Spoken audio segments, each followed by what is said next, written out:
Sejarah Matematika Islam. Setelah Yunani runtuh, muncul era baru yaitu era kejayaan Islam di tanah Arab.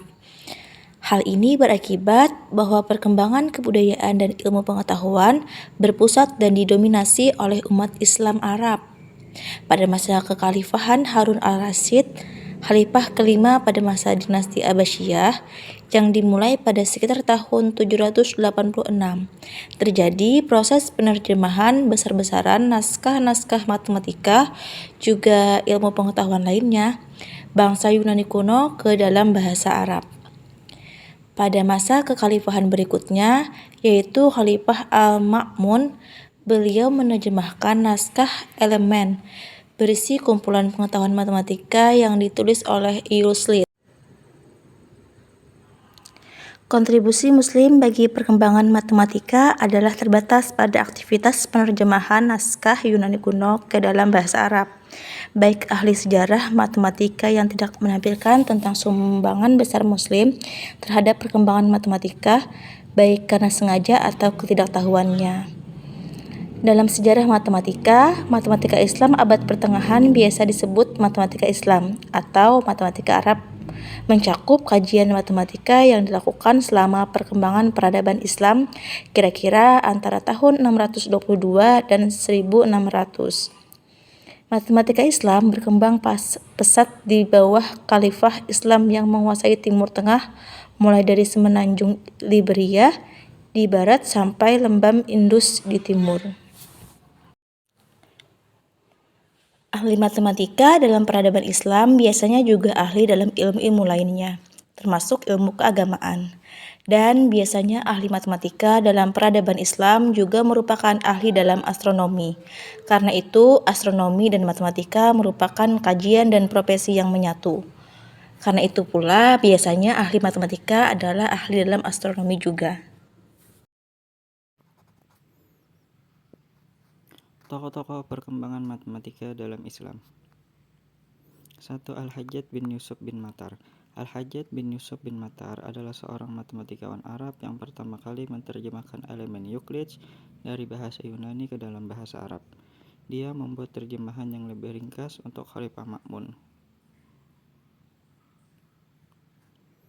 2. Al-Abbas ibnu Sa'id al-Jauhari. Al-Jauhari adalah seorang matematikawan yang bekerja di rumah di Baghdad. Karyanya yang paling penting adalah komentar tentang elemen Euclid yang berisi hampir 50 proposisi tambahan dan bukti percobaan dalil paralel. Matematikawan Arab dan astronomi yang menulis tentang Euclid elemen dan menjadi yang pertama kali untuk mencoba bukti dalil paralel. Lahir di Baghdad, Al-Jauhari adalah anggota sebuah lembaga ulama yang didirikan oleh Khalifah Al-Ma'mun. Dalam bukunya Komentar on Euclid's Element, Al-Jauhari menyajikan sekitar 50 dalil selain yang ditawarkan oleh Euclid. Ia berusaha meskipun tidak berhasil untuk membuktikan prostat paralel.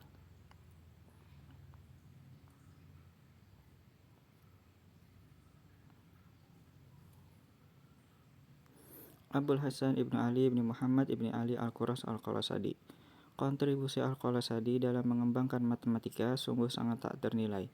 Ia sang matematikus muslim abad ke-15. Tanpa dia, boleh jadi manusia tidak mengenal simbol-simbol ilmu hitung. Sejarah mencatat, Al-Qalasadi merupakan salah seorang matematikus muslim yang berjasa mengenalkan simbol-simbol aljabar. Simbol-simbol pertama kali dikembangkan pada abad ke-14 oleh Ibnul Banna. Kemudian pada abad 15 dikembangkan oleh Al-Qalasadi. Al-Qalasadi memperkenalkan simbol-simbol matematika dengan menggunakan karakter dari alfabet Arab. Ia menggunakan wa yang berarti dan untuk penambahan. Untuk pengurangan, Al-Qalasadi menggunakan illa berarti kurang. Sedangkan perkalian ia menggunakan fi yang berarti kali. Simbol ala yang berarti bagi digunakan untuk pembagian. Aljabar berasal dari bahasa Arab al-jabr yang berarti pertemuan, hubungan, atau perampungan. Adalah cabang matematika yang dapat dicirikan sebagai generalisasi dan perpanjangan aritmatika. Aljabar juga merupakan nama sebuah struktur aljabar abstrak, yaitu aljabar dalam sebuah bidang. Aljabar adalah cabang matematika yang memiliki struktur, hubungan, dan kuantitas. Untuk mempelajari hal-hal ini dalam aljabar digunakan simbol, biasanya berupa huruf, untuk mempresentasikan bilangan secara umum sebagai sarana penyederhanaan dan alat bantu untuk memecahkan masalah. Contohnya, X mewakili bilangan yang diketahui dan Y bilangan yang ingin diketahui. Istilah aljabar berasal dari kitab Alkitab Al-Jabr wa Al-Muqabalah yang berarti pengutuhan kembali dan perbandingan, yang ditulis oleh matematikawan Persia Muhammad ibnu Musa al-Khwarizmi. Matematikawan Yunani di zaman Helenisme, Diophantus secara tradisional dikenal sebagai Bapak Aljabar. Walaupun sampai sekarang masih diperdebatkan, tetapi ilmuwan yang bernama R. Rashid dan Angela Armstrong dalam karyanya bertajuk The Development of Arabic Mathematics menegaskan bahwa aljabar karya Al-Khwarizmi memiliki perbedaan yang signifikan dibandingkan karya Diophantus yang kerap disebut-sebut sebagai penemu aljabar. Dalam pandangan ilmuwan itu, karya Khwarizmi jauh lebih baik dibanding karya Diophantus. Al-Khwarizmi yang pertama kali memperkenalkan aljabar dalam suatu bentuk dasar yang dapat diterapkan dalam kehidupan sehari-hari. Sedangkan konsep aljabar Diophantus lebih cenderung menggunakan aljabar sebagai alat bantu untuk aplikasi teori bilangan. Muhammad ibnu Musa al-Khwarizmi. Muhammad ibnu Musa al-Khwarizmi lahir sekitar tahun 780 Masehi di Khawarizm, sekarang Khiva, Uzbekistan, dan meninggal tahun 850 Masehi. Ia adalah matematikawan, astronom, dan ahli geografi dari Persia. Sumbangan utamanya pada matematika memberi landasan selanjutnya bagi perluasan dan perkembangan aljabar dan matematika. Ia memberi pendekatan yang sistematis dan logis untuk pemecahan persamaan linear dan persamaan kuadrat. Bukunya yang berjudul Al-Jabr wal Muqabalah ditulis sekitar tahun 830 Masehi. Buku ini diterjemahkan ke bahasa Latin menjadi Liber Al-Jabr et Al-Muqabalah. Buku ini memuat penjelasan lengkap untuk menyelesaikan persamaan kuadrat dengan akar-akar positif. Buku lain yang ditulis oleh Al-Khwarizmi adalah Dixit Algorithm, terjemah aslinya hilang, Kitab Surah Al-Ard, Buku Pemandangan Indonesia, Jiz al-Sindid, Tabel Astronomi, Risalah fi Istikhraj Tarik al-Yahud, Petunjuk Penanggalan Yahudi. Ia juga membantu dalam mengkonstruksi peta dunia untuk Khalifah Al-Ma'mun dan terlibat dalam proyek untuk menentukan keliling bumi. Tokoh pengembang aljabar yaitu Sharaf al-Din al-Muzaffar ibn Muhammad ibn al-Muzaffar al-Tusi. Sharaf al-Din al-Muzaffar ibn Muhammad ibn al-Muzaffar al-Tusi adalah matematikawan dan astronom Islam dari Persia.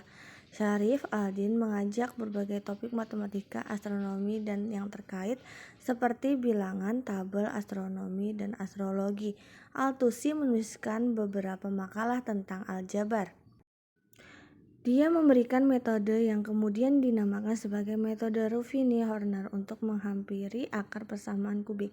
Meskipun sebelumnya metode ini telah digunakan oleh para matematikawan Arab untuk menemukan hampir angka akar ke n dari sebuah bilangan bulat. Al-Tusi adalah yang pertama kali yang menerapkan metode ini untuk memecahkan persamaan umum jenis ini. Dalam Al-Mu'adalat, Al-Tusi menemukan solusi aljabar dan numerik dari persamaan kubik dan yang pertama kali menemukan turunan polinomial kubik, hasil yang penting dalam kalkulus diferensial.